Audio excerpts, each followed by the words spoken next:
For the new show, I'm bringing you entertainment, guests and advice on health and beauty.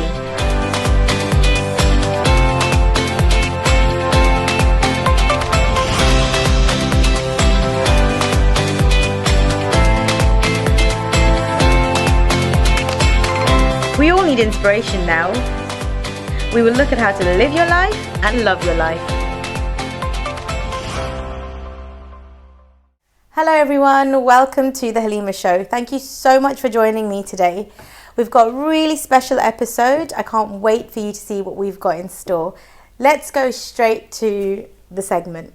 We are in the fabulous Dorchester Hotel in a most beautiful suite, and we've got an exclusive interview with Chef Mario Perera. Welcome to the show. Thank you so much. Thank you so much for being here. What entered you into the cooking world? As a kid, I could not think of anything about being a chef. I think most of the kids, when as a boy, probably they look for doing certain things. As a child, I always want to cook. My parents are very passionate. They are very great chefs, not as professionally, but they were very good. So probably all that inspiration probably come from my parents. And I think from age 9, I have been cooking. Wow. So obviously, my parents were very supportive on my career. One thing they said, you need to do your basic studies. Yeah. Once you finish, yes, you can achieve whatever you want. Where did you grow up? So I was born in Sri Lanka. Okay, wow. I studied in St. Joseph's in Colombo. That was probably my foundation. Then just after finishing my GCSEs, I was lucky that I did my apprenticeship program for Taj Samudra. So Okay. I was there for about 3 years. Yeah. While I was doing my apprenticeship program, I had the opportunity to come to London to do a Sri Lankan food promotion. Wow. So and how old were you then, sorry? I was just, I think I was just 17 or 16 That's years. so amazing that your parents supported you. Exactly. And I think I was probably the youngest chef to come over and do a promotion along with the team of chefs from the Taj. So came here, then obviously my parents have always been traveling here. Then one day with my parents traveled, they bought this magazine called Caterer. It's a very local magazine where you get it here. And back of that magazine, there were these advertisements saying, the Dorchester, the place to be and work to. And I told hasn't changed. Yeah. So I told my mom, I said, this is the place I want to work one day. And on top of that, then this thing came up with the promotion to come to England. So I came here and did a promotion almost a month. That was in St. James's next to Buckingham Palace. Yeah.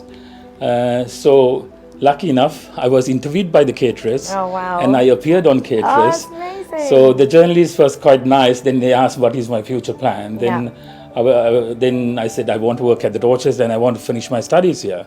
So then, he did the interview. Then straight after that evening, I get an email that time. And said, this is the information where you can do your studies. That was Thames Valley. Yeah. And then I was given the contact to HR at the Dorchester if you want to apply for a job. Wow. So that was, it was nice. And then very nice. Very nice. Then I finished did my promotion here, then went back. And my brother was living here, so I just got the information, then I passed on to him. Then when I applied for the university, they accepted me straight away. Wow. So obviously I came back and started my studies. While I was studying, then I told my director, look here, I want to work at the Dorchester. This is what I want to do. I don't want to work anywhere else. He said, with your experience, apply for it. I'm sure you will get it. But there was, when you apply through HR, there was no response. Okay. Then my course director told me, okay, this is the contact for the executive chef. Yeah. Give him a call. Never know. You might be lucky. Contact. Yeah. So I called him and he said, yeah, well, come and see me. And I could remember that very first day I walked into this establishment. It's massive. I just every bit was quite an experience for me. Then you had so much support along the way. Definitely, yes. Yeah, I think I had a good foundation in Sri Lanka where I did my Taj. Then also my university over here, they were great supporters because I was very passionate. This is what I want to achieve. Yeah. And my family being very supportive. Then obviously, then I started working here. Then I work in every department. I've been and all the way through every now and then I got promoted, and I worked for 15 years. I was senior sous chef. So after 15 years, I decided, okay, I need to get out and have a look what's happening. So then I left here. Then obviously I've worked for the company 15 years. And I was opening team for Four Seasons Parkland Cross Road as a senior sous. So I went as a senior sous chef there. Then obviously, executive sous chef. Then I joined there. I worked there for 6.5 years, and it was tough because obviously when you're brought up in a certain family and certain kind of way, it's very difficult to get used to. I think Dorchester is very luxurious. It's a product that probably. That's me. And working for a corporate, it's a good company, nothing wrong with Four Seasons. It's a different style. And here you deal with so many different guests and whatever. And then, after 6.5 years, I decided, okay, I need to go back. Where I belong and where I wanted. So I came back. It's been almost 3 years. So just coming to 3 years and But this year you've been made exactly. So obviously we had the whole epidemic in lockdown. And I was so lucky the company obviously recognized my talent and my passion, what I had. And they trusted you as well. They trusted you, exactly. I mean, obviously to be a chef is not easy. No. You have to work hard in a lot of hours. Definitely not at the Dorchester Hotel exactly. as well. I think it's I like that. I think the bus is something that keeps you going. So one question I have is, you have so many travellers coming in through the Dorchester, and as well obviously you need to cater for the British public. How do you get the fine balance between the two? It's a great question. I think it's important to look at all the competitors and look at the markets. It's important to cater the clientele what's coming in, and for us being a British institution, a British hotel, it's just not the British cuisine what we do. We cater for the whole global, and that is what I'm good at and my team is good at. Brilliant. So you talking to whether if it's Asian or Arabic or any kind of any cuisine, and this is something that we are very specialized. And also a very important thing is we always bespoke menus for every person, every clientele. I think that's our market. That's how you keep ahead of the game. Exactly. As well. And it's important to cater for the A person or drive them. What we do is we always meet the client, talk through what you prefer to have on that event. It's very tailor-made. What's your signature dish, would you say? My signature dish, obviously, it's actually a bit of both. It's something that I learned. I love turmeric, so I have actually going to have a little pot roast. So I use a poultry. It's a red leg chicken from locally. So it's marinated with a little bit of turmeric and rosemary. And cooked with... It's very English and very Indian. Exactly. And with a hint of lemon and cooked with certain mushroom and sauce. So that's it's a pot roast. It's a kind of family dish. So you can share between each other. And I think people want comfortable food with the Dorchester's touch. So that's one of my signature dishes. Okay, so let's start with the breakfast. This is one of my signatures actually. So here you have a blue lobster. It's one of the best ingredients probably you could find locally.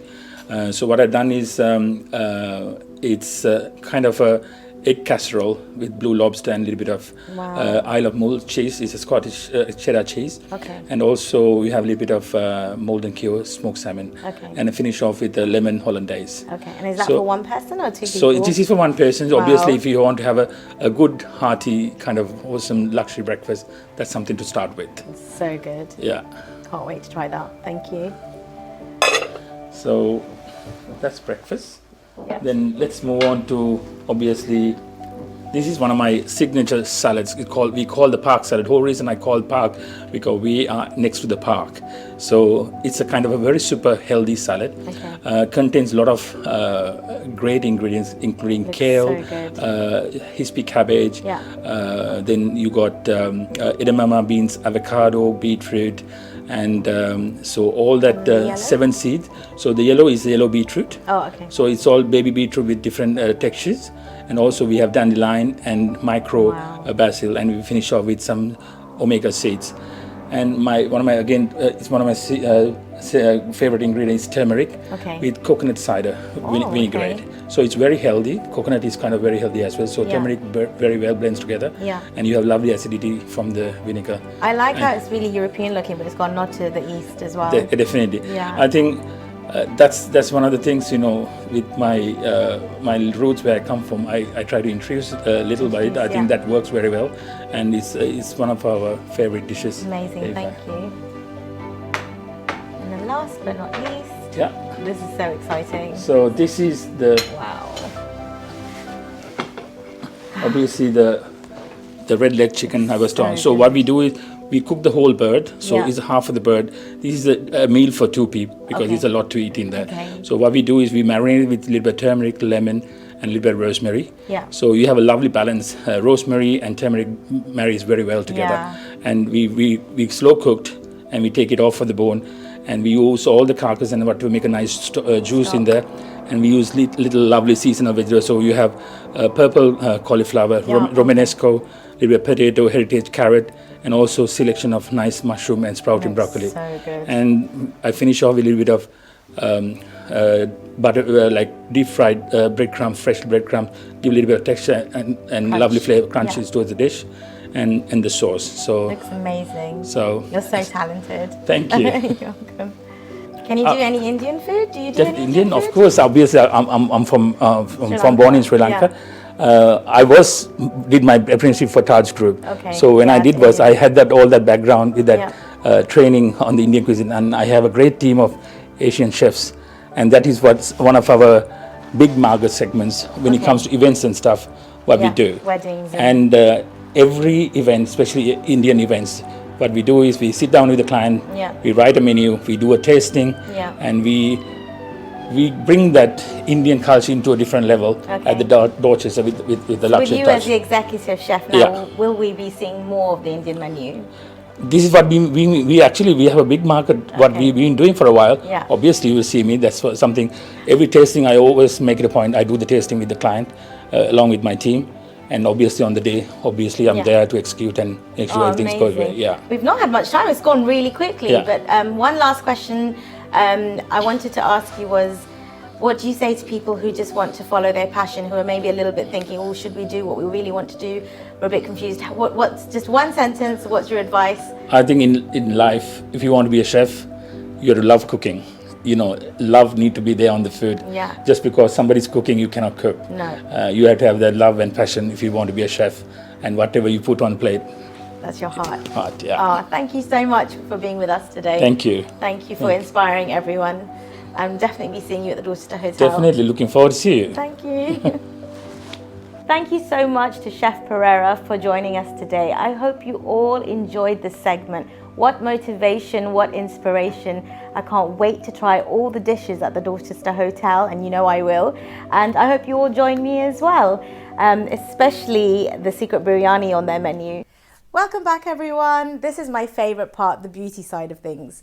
So today we've got the lovely Lily here with us. Thank you, Lily. We're going to show you how to create beautiful glowy skin on yourself.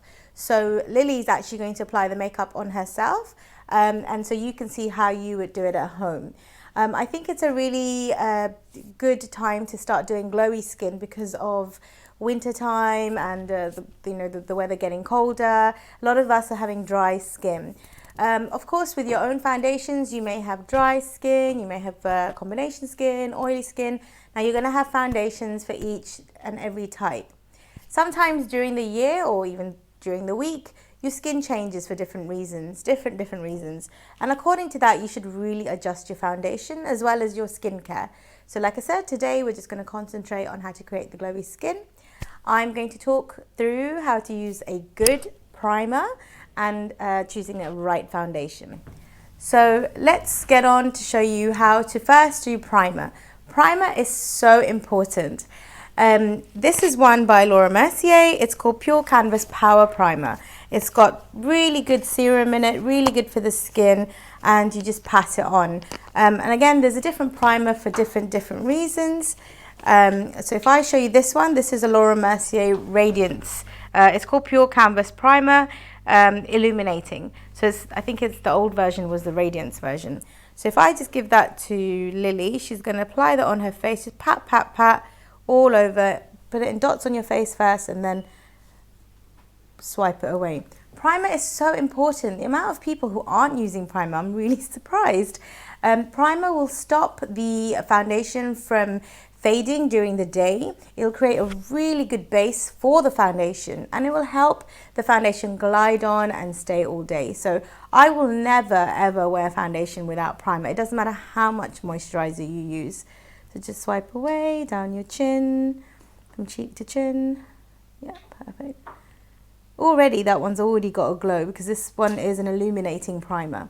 After the primer, we can go straight on to an extra product that I've actually got. This one is called 24. It's basically like a Korean brand. It's called Oops My Aurora Cream. And this is for extra shine. You don't have to use this. But if you have got dry skin, you can put it all over your face. I tend to use it just where you normally wear highlighter. It's a little bit sort of extra greasy. So you don't want to put too much, so just dot it around your upper cheeks, exactly. Dot, dot, dot, dot, dot, dot. A little bit of smoothing and then the other side as well. Already you can see how beautifully glowy this is. And that will shine through. Just makes it look really dewy. The next step we're going to do once we've done our primer is foundation. Before we go into foundation, actually, I just wanted to say if you do have oily skin, you definitely get primers for oily skin, or you can get oil-free primers. And if you really can splash out a little bit, get the hydrating primer and an oil-free primer, because then you can use the hydrating one around all of this side and you can use your oil-free primer for your T-zone, and that will help sort of manage all of your skin. The next thing we're going to use is foundation, and today I'm using a Laura Mercier Flawless Lumiere foundation. For Lily, we're using 1CO in Cameo. But again, always test the foundation before you go to buy it, and try to dot it from chin all the way up to your ear, and then smooth it away, smooth it away. Don't rub, don't slap your faces, be really gentle with yourselves. Just do it really smoothly, and then just see if that foundation sort of, fades away. You shouldn't be able to see it, and that means that's your natural color. Of course, if you've got a tan or you may be a little bit lighter in the winter, go accordingly. Again, always ask for a sample of a different color. So if you need to transition into a darker color or a lighter color, you've got a sample that you can kind of mix and match. It's not too complicated. As you get used to it, it does get easier. So if I give you a little bit of this, sorry, I'm just going to put it on both your fingers, and you can dot it on with this. And then just in the middle of your face, just dot it around, and then you can smooth it away. Again, I'm just showing you with fingers because we're trying to be really easy as if you're doing it at home. So dot, dot, dot, your T-zone around your chin.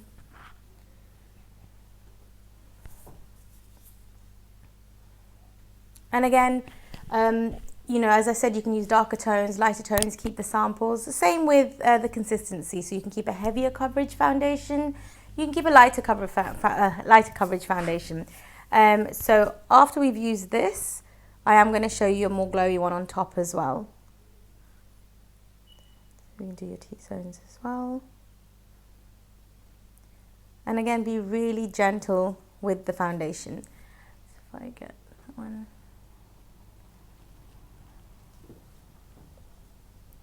If you just rub this away here. Yeah, that's it. More towards your ear.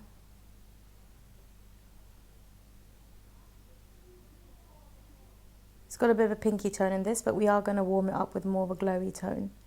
You can use your hand to blend the rest of it. Yep, just blend it all away. Use your hand. Gently. So in my hand now, I have a Charlotte Tilbury Flawless Filter Foundation. This one is very light and glowy, and I tend to use it over a heavier coverage foundation. So this one that we had is a little bit pink that we've got on Lily, but we're going to warm it up with this darker one. This is a number 5, which is fine for my skin tone. I sometimes use a 4 or a 3 as well. But Lily's got a little bit of a bronze going on, so we are going to go a little bit darker. So again, this one, I just want you to put it all on your cheeks mainly, and then just start blending. You can use your hand to blend even. Yeah, there you go. This one's got a really beautiful sheen in it. So dot, dot, dot, dot, and then start blending. Yeah. always blend it out. So again, you can see a really beautiful pearlized look with this. And then last but not least, I've just got a little sample of the Becca Glow highlighter. It's brand new and it's stunning. It comes in 3 different shades. Shade I've got here is Passion. It's a really super shiny glow, but it's quite thin in texture. So be careful in how you use this. We're going to use a very small dot of it. If you can do it just across the top of your cheekbones, just maybe 1 or 2 dots, that's enough for now. Yeah. And then just to enhance that highlighter even more, we're going to put a powder over it. But again, this doesn't have to be your daily sort of way of doing things. You can just stick to using the cream highlighter and off you go. This is just because we're on camera, let's just go for it. Again, exactly go over where you've just done your Becca. You can use this one if you want. Yeah. This is a Chantecaille Gold highlighter, but Becca's really good as well. And it just gives you extra glow. And if you want to smooth your chin out a little bit, just clear the foundation around. And last but not least, we're just going to powder the T-zone so it's not too shiny on the areas that we don't want it shiny. So if I take that off you and just powder your T-zone. And this is an Hourglass translucent powder. It's really nice actually because it's still got a little bit of glow in it. So across the forehead, buff it in. Because you don't want to be shiny all over. Buff, buff, buff, yeah. And then a little bit on your nose. And then the chin area. Sometimes I do a dot of highlighter in the middle of the nose. But we've got all the lights on us, so it's a little bit bright. And that's it. That's how you create beautiful, glowy, flawless skin, which has got coverage but glow as well. So all the items I've used today, all the products I've used are listed in the credits below. Please have a read, but again, if you've got questions, don't worry about asking me.